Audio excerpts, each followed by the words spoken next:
అందరికీ నమస్కారం. మరి వైసీపీ నాయకులు అరాచకాలు మనం 5 సంవత్సరాలుగా చూసాం. ఒక్కొక్కటి బయటపడుతున్నాయి. మరి ఆ ఒక్కొక్కటి బయటపడుతుంటే చట్టం తన పని చేసుకుంటూ పోతుంటే మరి జగన్మోహన్ రెడ్డి గారు ఒక పక్క ప్రజలను నరికితే రపరప నరికితే తప్పేముందంటారు. మరి ఈ రోజు అంబటి రాంబాబు గారు ఈ రోజు మాన్యశ్రీ ముఖ్యమంత్రి చంద్రబాబు నాయుడు గారిని ఏ విధంగా అసభ్యకరంగా మాట్లాడారో మనం చూసాం.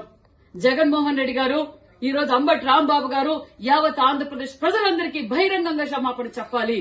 ఎందుకంటే ఈ రోజు భారతదేశంలోనే ఈ రోజు రాష్ట్రం అభివృద్ధిలో పరుగులు పెడుతుంది. వారు తప్పుల మీద తప్పులు కోర్టు ఒక్కొక్కటిగా మరి బయట పెడుతుంటే వీళ్ళు డైవర్షన్ పాలిటిక్స్ చేయడానికి మరి వైసీపీ కార్యకర్తలు రెచ్చగొట్టడానికి ఏ విధంగా అసభ్యకరంగా మాట్లాడారో చూసాం. అంబటి రాంబాబు గారికి తెలియజేసేది, మీరు సంస్కారహీనులు. గతంలో మీరు మంత్రిగా ఉన్నప్పుడు కూడా ఏ విధంగా ప్రవర్తించారు ప్రజలందరూ చూశారు. మీకు మహిళలంటే గౌరవం లేదు. ఈ ఆంధ్రప్రదేశ్ ద్రోహి మీరు అనే విషయం కూడా తెలియజేస్తున్నాం. మీరు, మీ నాయకుడు, మీ వైసీపీ పార్టీ వారందరూ బహిరంగంగా ఈ రోజు చంద్రబాబు నాయుడు గారికి క్షమాపణ చెప్పాలన్న విషయం కూడా తెలియజేస్తున్నాం.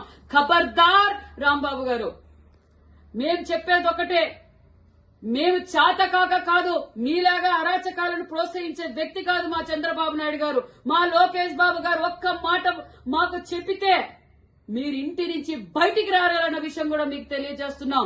మేము అరాచకాలు, దౌర్జన్యాలు మరి వద్దనే ఉద్దేశంతోనే మా యువగల అధినేత నారా లోకేష్ బాబు గారు మమ్మల్ని ప్రజాస్వామ్యబద్దంగా రాజకీయం చేయమన్నారు, ప్రజాస్వామ్యబద్దంగా పరిపాలన చేయమన్నారన్న విషయం మీకు తెలియజేస్తున్నాం.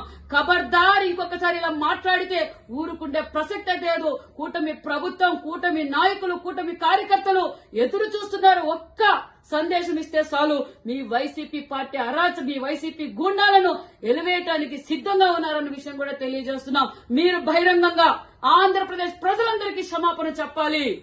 ఈ రోజు ఆంధ్రప్రదేశ్ ప్రజల కోసం అహర్నిశలు కష్టపడుతున్న వ్యక్తి ముఖ్యమంత్రి చంద్రబాబు నాయుడు. మీకు చేసేకి చేతగాక ఈ రోజు మా నాయకుడిని అసభ్యకరంగా మాట్లాడతారా? మీరు ఎవరిని అవమానించినట్లు? రాష్ట్ర ముఖ్యమంత్రి గారిని అవమానించారు. చట్టం తన పని తాను చేసుకుంటూ పోతుంది. ఖచ్చితంగా దగ్గరలో మీకు బుద్ధి చెప్తాం, దేవుడికి బుద్ధి చెప్తాడు, మరి ప్రజలు కూడా బుద్ధి చెప్తారన్న విషయం మీకు తెలియజేస్తున్నాం.